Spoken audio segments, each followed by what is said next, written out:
नमस्कार, मैं L R. Saini, senior teacher maths. मेरे YouTube channel mission maths and science में आपका स्वागत है। आज हम कक्षा 10 गणित की प्रश्नावली 1 वास्तविक संख्याएं की प्रश्नावली 1.2 के उदाहरणों को हल करेंगे।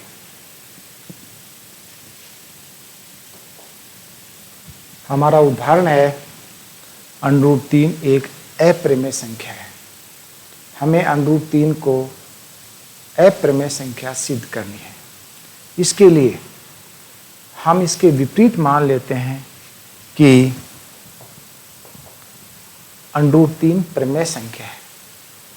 √3 प्रमेय संख्या है तो √3 को r/s के रूप में लिखा जा सकता है, जहाँ s≠0 है।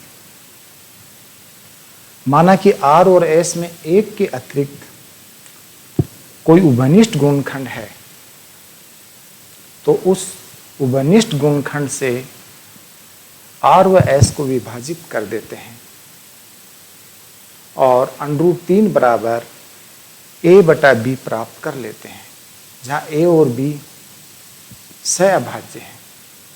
अर्थात अब a और b में कोई भी उभयनिष्ठ गुणनखंड नहीं है। समायोजित कर लेते हैं, b को क्रॉस मल्टीप्लाई कर देते हैं तो b √3 बराबर a।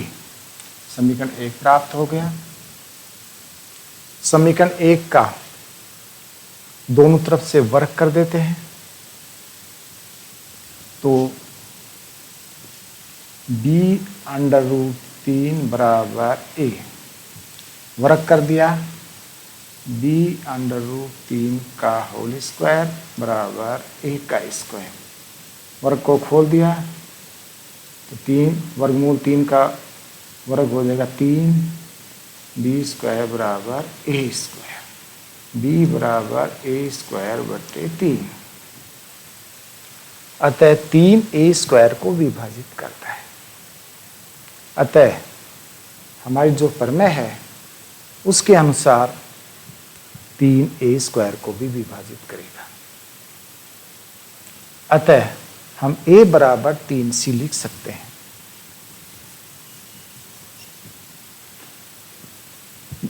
जहां c कोई पूर्णांक है।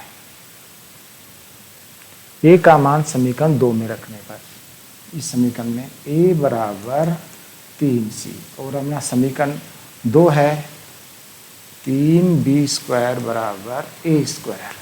इसमें इसका मान रख दिया, a² की जगह होगा 3c का होल स्क्वायर। खोल दिया 3 3 9 c²। तो b बराबर 3 का भाग 9 में दिया 3, तो b² बराबर प्राप्त हो गया 3c²। ऊपर वाले की तरह 3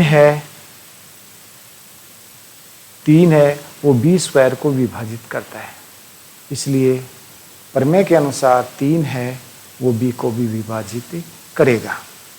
अब हम यहाँ देखते हैं कि a में भी 3 का भाग जा रहा है और b में भी 3 का भाग जा रहा है। अर्थात a और b में कम से कम एक 3 उभयनिष्ठ गुणनखंड है। ऊपर हम ये लिख चुके हैं a और b सहअभाज्य है, अर्थात a और b के अंदर कोई भी उभयनिष्ठ गुणनखंड नहीं है। जबकि हमें यहाँ प्राप्त हो रहा है कि a और b में कम से कम एक उभयनिष्ठ गुणनखंड है।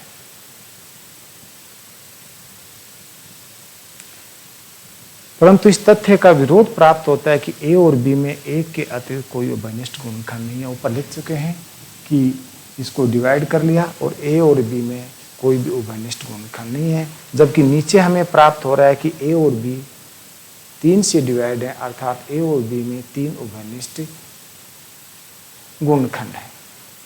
यह विरोधाभास हमें इसलिए प्राप्त हुआ कि हमने जो ऊपर जो बात मानी थी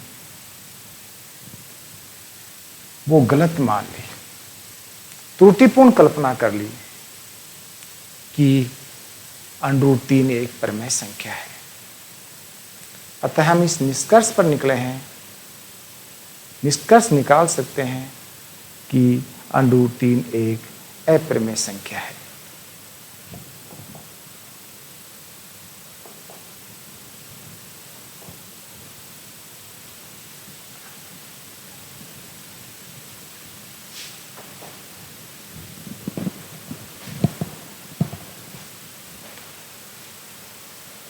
अगला उदाहरण है, दर्शाए कि 5 माइनस √3 एक अपरिमेय संख्या है।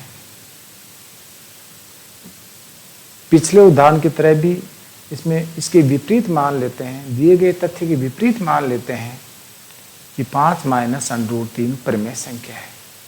अगर 5 माइनस √3 परिमेय संख्या है तो इसको a बटा b के रूप में लिखा जा सकता है, जहाँ a व b पूर्णांक हैं और b का मान 0 के बराबर नहीं है।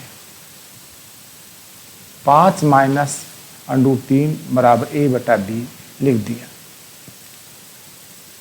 इसको इधर ले आई, √3 को उधर पक्षांतर कर दिया, तो √3 बराबर 5 माइनस a बटा b।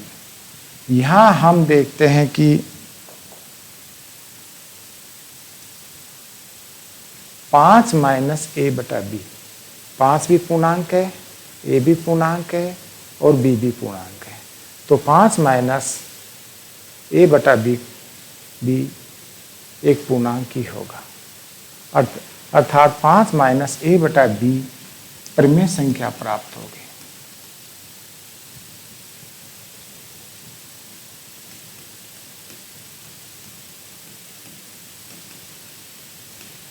और √3 को हम सिद्ध कर चुके हैं पिछले उदाहरण में कि ये अपरिमेय संख्या है।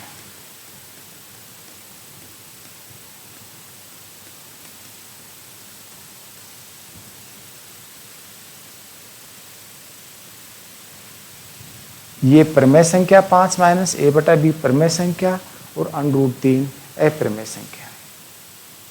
ये गलत कथन है। हमारा जो कथन है वो गलत है, क्योंकि अपरिमेय संख्या बराबर परिमेय संख्या नहीं हो सकती। ये हमें विरोधाभास की स्थिति इसलिए प्राप्त हुई है कि हमने मान लिया था कि 5 माइनस √3 परिमेय संख्या है। इस त्रुटिपूर्ण कल्पना के कारण से ये स्थिति आई है। इसलिए हम निष्कर्ष निकालते हैं कि 5 माइनस √3 एक अपरिमेय संख्या है।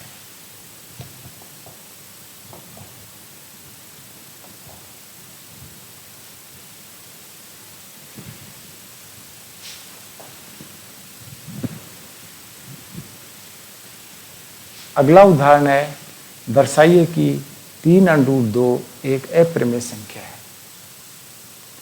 तो पिछले उदाहरण की तरह हम मान लेते हैं कि 3√2 एक परिमेय संख्या है।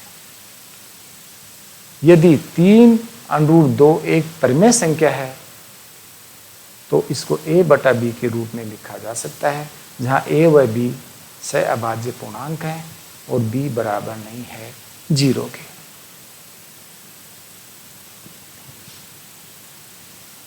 तीन को क्रॉस मल्टीप्लाई कर दिया तो √2 बराबर प्राप्त हो गया a बटा 3b। चूंकि a, 3 और b पूर्णांक हैं, इसलिए a बटा 3b भी पूर्णांक होगा। तो a बटा 3b अपन को प्राप्त होगी परिमेय संख्या। ये परिमेय संख्या है तो √2 भी परिमेय संख्या होनी चाहिए, लेकिन ये गलत है, क्योंकि पिछले उदाहरण में हमने सिद्ध कर चुके √2 अपरिमेय संख्या है। तो ये परिमेय संख्या और ये प्राप्त हो गई अपरिमेय संख्या। यहां विरोधाभास की स्थिति उत्पन्न होगी। ये विरोधाभास की स्थिति इसलिए उत्पन्न हो गई कि हमने जो कल्पना की थी वो गलत थी कि 3√2 अप्रमेय संख्या है। अतः हम निष्कर्ष निकालते हैं कि 3√2 अप्रमेय संख्या है।